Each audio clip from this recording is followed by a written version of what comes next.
tutorial video. So in this video, I will show you how to use spreadsheet application perform a simple class record. Let's type students' names, quiz, performance task,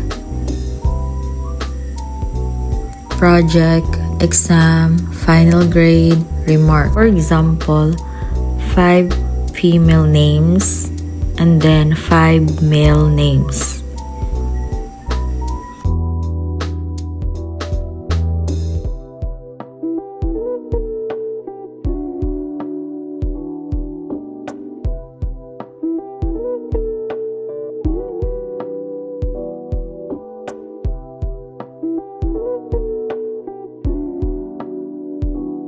Magbutang tag-ilang grade sa quizzes, performance task, project, exam, final grades, and then remarks. As you can see sa taas na A, B, C, D, E, F, G. So for A, student name, B, quiz, C, performance task, D for project, E for exam, and then F for final grade, last is G for remarks. So i-total nato na sila tanan para makita nato ang ilang final grade. Mao niya itong gamiton B4. 4 kay naa si Miss Abrigo sa ika-number 4. So, times lang na siya into 0.20. C stands for performance task. D for project. That's 10%. And E for exam, which is 35%. So, makita dahil iyang grade and then ato na siyang i-drag. Okay, and then ato na po i-total for remarks. So, mag-use tani nga formula para mahibawan po kung nakapasar ba or bagsak.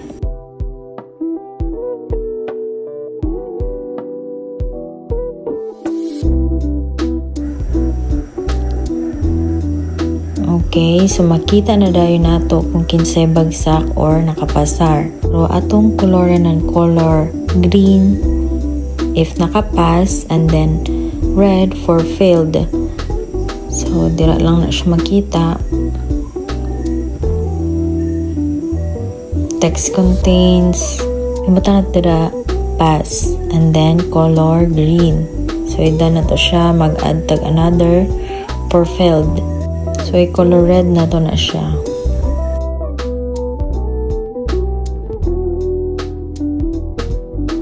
So, mas naklaro na karon kung kinsay mga nakapasar o bagsak. So, karon mag-example kitag isa sa mga nakapasar ato ibagsak. For example, kanikang Donnelly, ato na siyang E75, performance task, 77. So, makita na nga nag-failed. Karon ato na siyang i-download using Microsoft Excel. So, tanaw na to na siya ni-save na ba sa download. So, na. Next is maghimo kitag mail merge using a certificate. Nana ko ay nahimo nga example for certificate. Maghimo kita is add to sa Word. Open lang na to na siya. So, mana na example. So, i-click lang na to ng mailings. And then, add to kita sa start mail, letter, start receive, use existing since na may nag-exist nga certificate. Then, add to sa download. Napa na to ang atong gihimo nga Excel. So, mag-wait lang tang loading.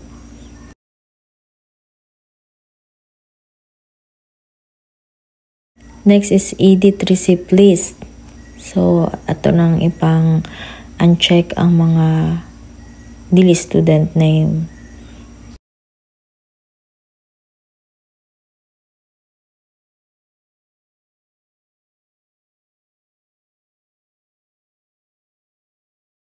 At then sa insert merge field sa student's name. So, preview lang nato na dira makita ang mga student name. Then,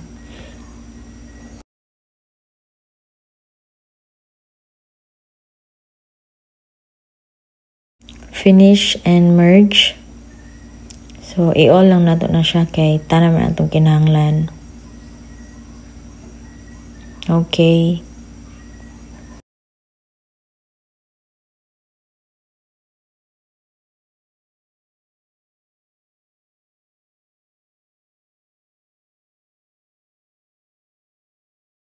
I-view na to kung tanan ba gyud na download.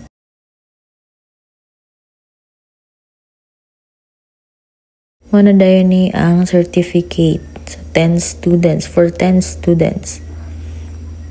So as you can see, complete na siya.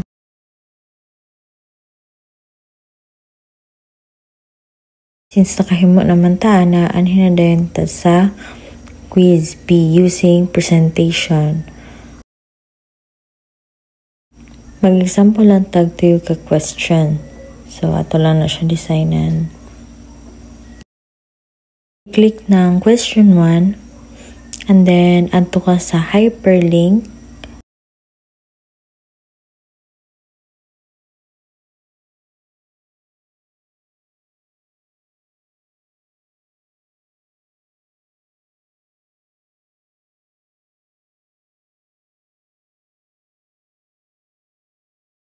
So nga na lang maghimo, actually medyo lisod siya and then kuti.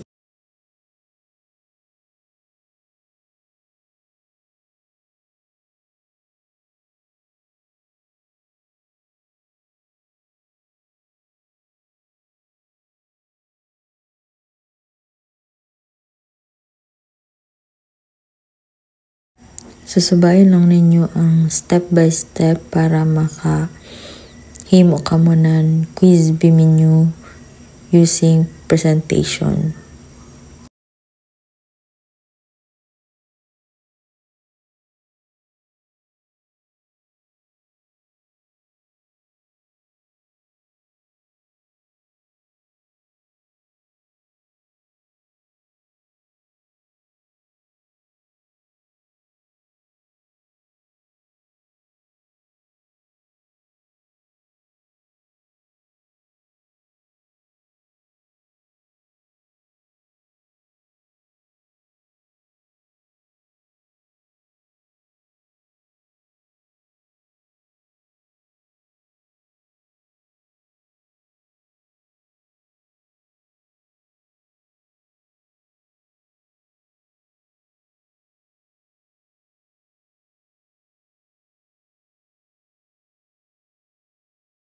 So mauna ni ang nahimo nato nga quiz B.